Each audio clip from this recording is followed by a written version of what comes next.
Okay. Can I start with my prayers? Om Jnanam Timirandasya Jnananjana Chakshurunmilitam Yena Tatsmai Shri Guruve Namaha Shri Chaitanya Manovistam Stapitam Yena Bhutale Swayam Rupa Kadamahyam Dadati Swapadantikam Vandeham Shri Guru Shri Yuta Padakamalam Shri Gurun Vaishnavamscha Shri Rupam Sagrajatam Sahagana Raghunathanvitam Tam Sajivam Sadvaitam Savadutam Parijanaksaitam Krishna Chaitanya Devam Shri Radha Krishna Pada Sahagana Lalita Shri Vishakhanvistam Cha He Krishna Karuna Sindhu Deenabandhu Jagatpate Gopesha Gopika Kanta Radha Kanta Namostute Tapta Kanchana Gaurangi Radhe Vrindavaneshwari Vrishabhanu Sute Devi Pranamami Hari Priye Vancha Kalpatarubhyascha Kripa Sindhu Evacha Patitanam Pavanebhyo Vaishnavebhyo Namo Namaha Namo Vishnu Padaya Krishna Prasthaya Bhutale Srimate Bhakti Vedanta Swami Niti Namane Namaste Saraswati Devi Gauravani Pracharini Nirvisesha Shunyavadi Paschatya Deshatarine Jaya Shri Krishna Chaitanya Prabhu Nityananda Shri Advaita Gadadhara Shivasadi Gaura Bhakta Hare Krishna, Krishna Krishna, Hare Hare, Hare Rama, Rama Rama, Hare Hare. I'll recite Srimad Bhagavatam prayers.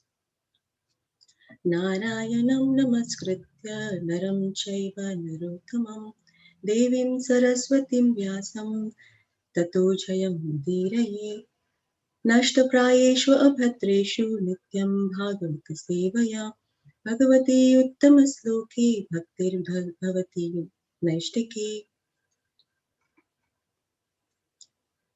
Om Namo Bhagavate Vasudevaya Om Namo Bhagavate Vasudevaya Om Namo Bhagavate Vasudevaya.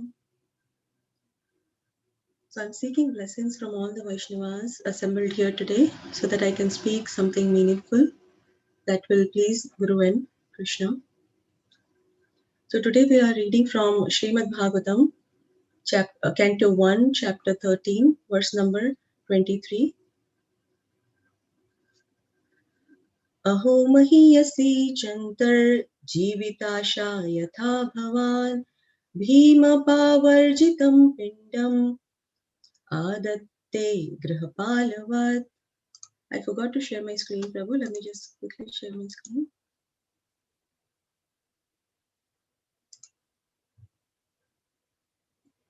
Okay.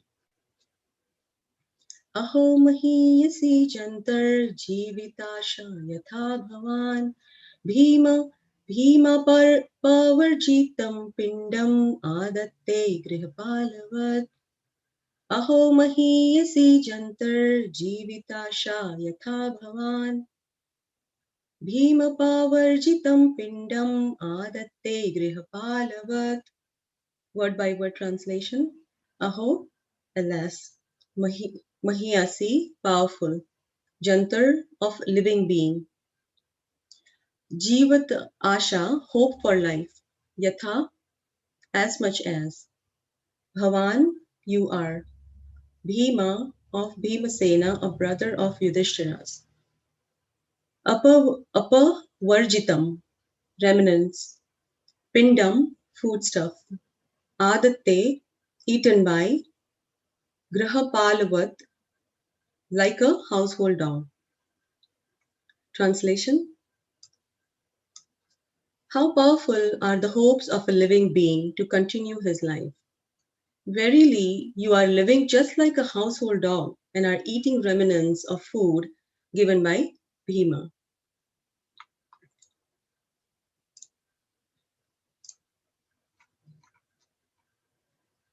So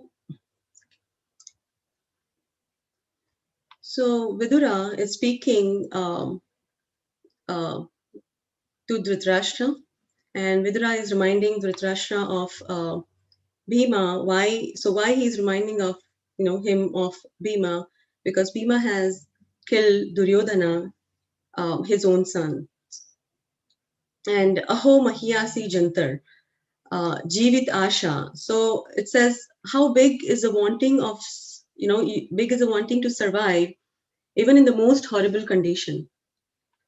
Yatha, it says Yatha Bhavan, just see to yourself, like look at yourself. Bhima Pavarjitam Pindam. Bhima Pavarjitam Pindam.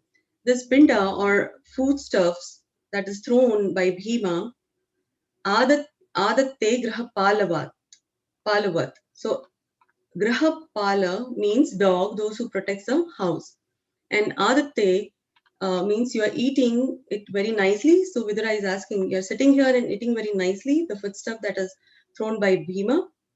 So purposely Vidura is reminding about Bhima, as because he killed Duryodhana, Dhritarashtra's sons. And so Bhima had killed two prominent sons of Dhritarashtra, Duryodhana and Dusashana. That is what Prabhupada is saying in the purport. And Srila Prabhupada says that they were very much dear to him for their notorious and nefarious activities. So Dhritarashtra has always been, supportive of whatever wrongdoings and, the plannings, the plottings Duryodhana has been doing on Pandavas. So even in Bhagavad Gita 1.23, it says, Dhritarashtraya durbuddher yuddhe priya chikir savaha. So this wicked-minded, evil-minded son of Dhritarashtra, it says Dhritarashtra. Who is that? Particularly Duryodhana, they are referring to. And this wicked-minded, evil-minded Duryodhana was always planning and plotting for the Pandavas on, how to keep them away, or, sending them to the forest, or keeping, them in exile for rest of their lives. But Pandavas, being devotees of Krishna, were always being protected, and we have seen in, Queen Kunti's prayer, how beautiful it is described, and, Queen Kunti thanking Krishna, and so beautifully described by her. And in last three lines, Srila Prabhupada says, a sadhu like Vidura, no, the first three lines, Srila Prabhupada says that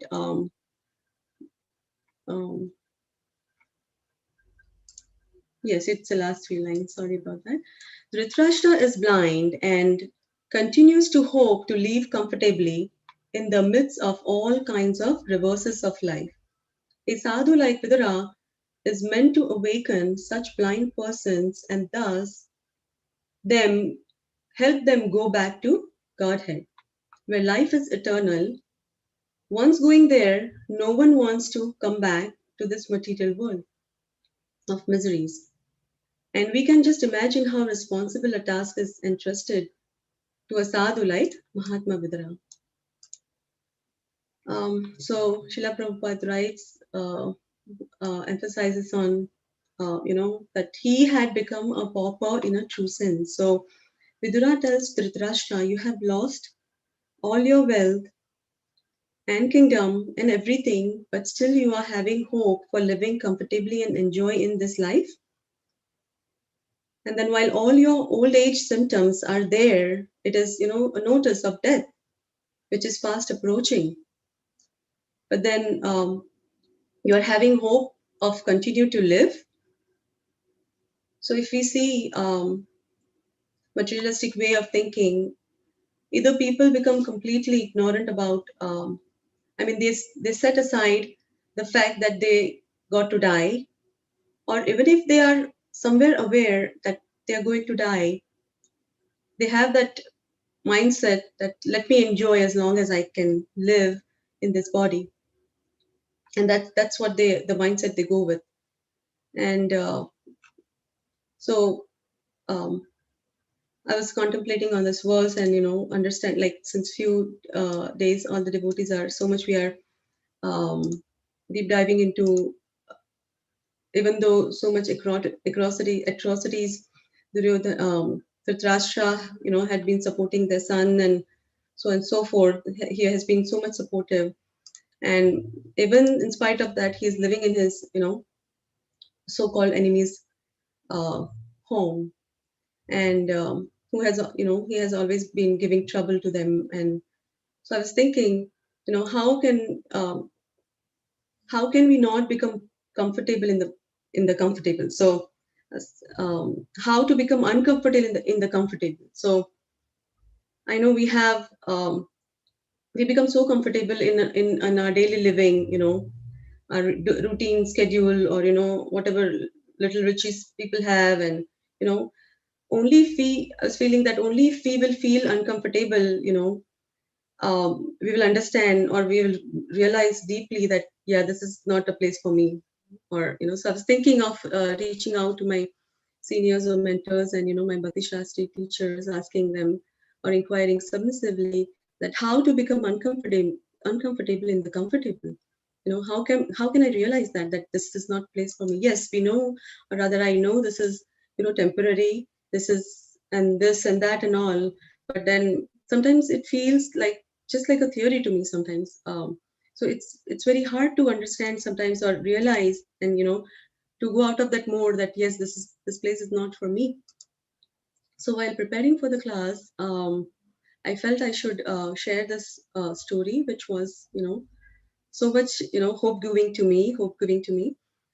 And so now I'm going to read a story that I learned from my Bhakti Shastri teacher, His Grace Shatrupati Vidasi. I believe the story is taken from or written by His Holiness Bhakti Tirtha Swami Maharaj. And I was thinking of checking that do we have in our book distribution team. But upon researching, it is available in Amazon, and they do have a Kindle version or edition available as well. So I'll read that story now. Uh, so the story says, "Die before dying," and so I'll read the story. It is actually nice to die before dying. Once there were two caterpillars, Trusty and Fury. They lived in a valley at the foothill of a mountain. One day, the news came to them that at the end of their valley was a huge pillar which would lead to a life of total instant fulfillment. One only had to climb it. Trusty and Fury was interested. They were there. They went there and found thousands of caterpillars trying to walk up the pillar. Finally, they managed to get a place in line. And amongst the struggling, fighting, and pushing caterpillars, they began their way up. The caterpillar, the pillar of progress, had them. Halfway up, Trusty began to doubt their journey. If everyone shows and struggles and fights now to get to perfection, then I can't imagine that in the perfected place up there, we will even be friends. This is the wrong way of progress. When he told Fury, Fury saw his point, but was not willing to return. He argued, if everyone climbs up the pillar of progress, then it must be good. Nevertheless, Trusty was determined to follow his inner conviction. So he said goodbye to Fury and climbed down the pillar. After a long journey, Trusty reached his home in the valley. One day he heard a voice from a bush. "Hey, Trusty, look at me." When he looked up, he saw a caterpillar who was almost leaving his cocoon. "What are you doing?" The caterpillar looked at him and said, "I'm going into the transformation. Soon I'll fly high into the sky." Trusty said, I just came up high. I just came from high up in the sky. It doesn't work." But the caterpillar had already closed the cocoon. 1 month later, the cocoon opened up, and when Trusty came, he could only see the white remains. Overnight, When he was sleeping, his friend had turned into a butterfly and early in the morning flown to the flowers where he drank deep from their flower juices. Trusty was fascinated. He wanted to leave the earth. He wanted to be high in the sky, but it was clear to him that the pillar of progress could not provide that. One day he decided to also climb on the bush. And when he saw that a thin silken thread came from his body, he went along with nature. He covered himself like he had seen his friend doing, and one day left the cocoon as a beautiful butterfly. Oh, how happy he was to finally fulfill his desire in a natural way. Meanwhile, on the pillar of progress, fury was just before the end of the pillar. So, meanwhile, on the pillar of progress, fury was just before the end of the pillar. As he was making his way to the top, which was covered in a cloud, he heard voices above him. Most disturbing voices. Oh no, it's only a lie. We have been cheated. The next thing he heard was someone falling and crushing on the floor. Oh no, said the voice. Again, someone had fallen down and died. Soon I will be next. Then he heard another voice. Don't speak so loud. The others could find out that we have only followed an illusion of progress and that we will soon all die. Fury was in absolute terror. Just then he heard a voice. Hey, Fury! When he looked to the side, he saw a beautiful creature with colorful wings dancing around him in the air. Hey, Fury! It's me! Fury was fearful. Who are you? The strange and beautiful creature said, Look into my eyes, Fury. When Fury looked deeply, he recognized his old friend, and full of surprise, he said, Trusty, you have come at a very important stage of my life. Please help me. I'm going to die.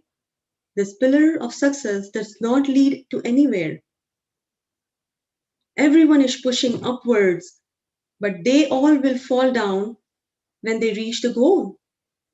It's only 50 more centimeters before I too have to fall on the ground and die.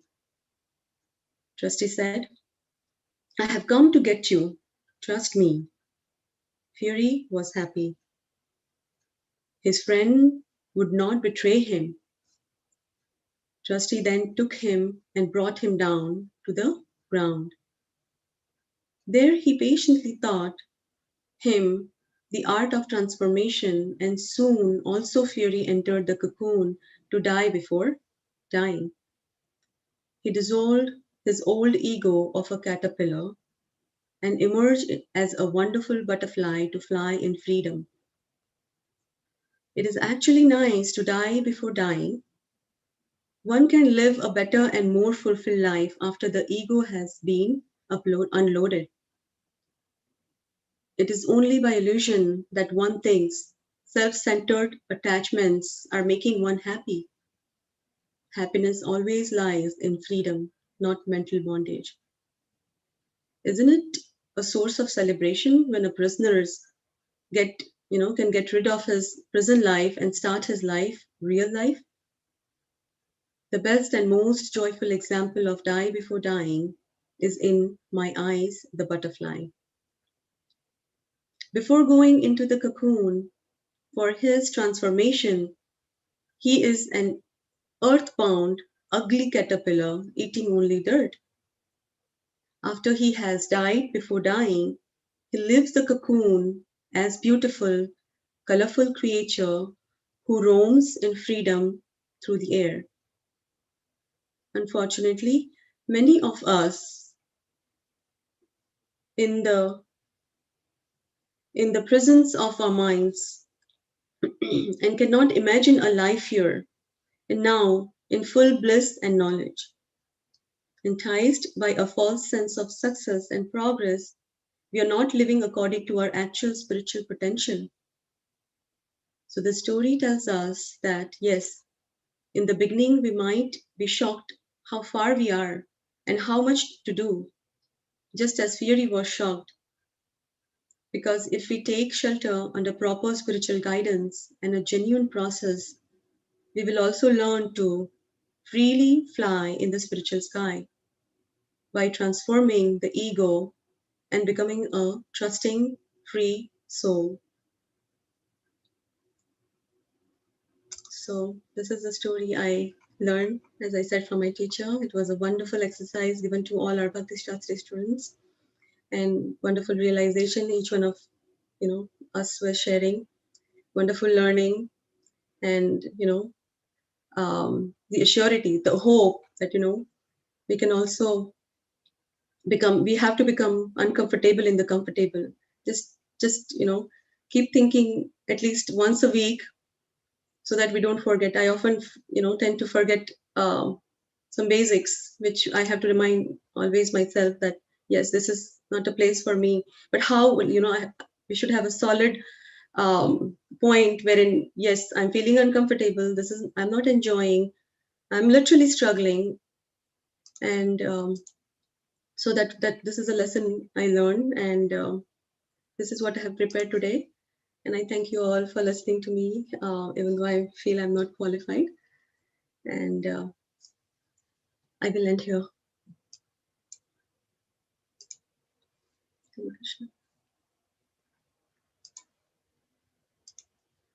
So if anybody if anybody has any points of, the realization wherein there was a moment they felt uncomfortable, or, that I can learn, or any feedbacks for me, any comments, we can discuss it here. Hare Krishna, Kalpataru. Mathaji, please accept my humble obeisances. All glories to Guru Maharaj Srila Prabhupada. You gave a beautiful narration of that story, and it very transforming, experience listening to it. It's a very beautiful, out of the ordinary story. Thank you very much. Sure, thank you. It was quite transforming for me as well. Yeah, very nice. Thank you so much. Hare Krishna. Haribol Kalpataru Mathaji, please accept my humble obeisances. All glories to Srila Prabhupada and Guru Gauranga. I joined in the middle, so I missed the beginning part, that what this story was about. I've never heard it, but I was interested in reading the whole thing. So if you can share, it would be helpful. But yeah, it was really nice. Whatever I captured, at least part of it, it was really nice. Thank you, Mathaji. I'll share it here and share. Hare Krishna. I'm sure, like many of our Bhakti Shastri students are here, all the devotees are here, so it will be again refreshing. And I think our teacher has also given an exercise of discussing within the group once more, and understand it well, and just apply in your life. Anybody has any feedback for me? Any comments? Any realizations?